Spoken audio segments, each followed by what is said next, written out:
Babasaheb Ambedkar 1956 March 18న ఆగ్రాలో ఒక మీటింగ్లో మాట్లాడుతూ చదువుకున్న దళితులు ఉద్యోగస్తుల కోసం ఏమన్నారంటే, there is some progress and education in our society.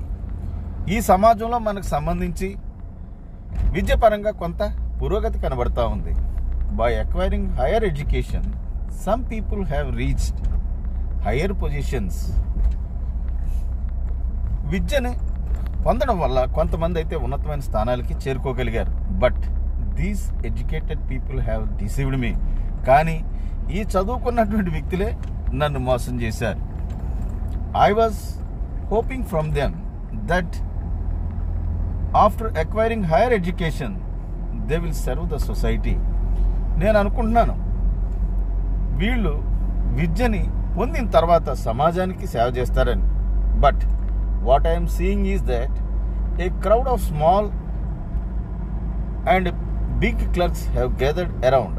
కానీ ఈ విద్య వల్ల ఏర్పడినటువంటి, ఈ విద్యను పొందడం వల్ల ఏర్పడినటువంటి చిన్న పెద్ద గుమస్తాల గుంపు ఏదైతే ఉందో వాళ్ళు ఏం చేస్తున్నారంటే, who are busy feeding themselves and their families.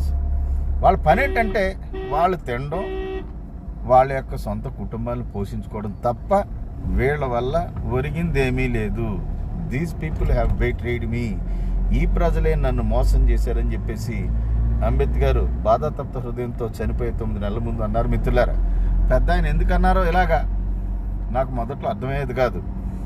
30 yearsగా గ్రౌండ్లో తిరుగుతున్నటువంటి వ్యక్తిగా ఈనాడు ఇప్పుడైతే ఇంతకన్నా దారుణమైనటువంటి పరిస్థితులు ఉన్నాయని మీకు మీ సందర్భంగా మీకు అందరికీ తెలియజేస్తా ఉన్నాను. మిత్రులారా, దీనికి సంబంధించి ఒక సరైనటువంటి ఉదాహరణ మీకు నెక్స్ట్ వీడియోలో చెప్తాను. Doctor Ratnakar, national president for Sarvajan Samaj.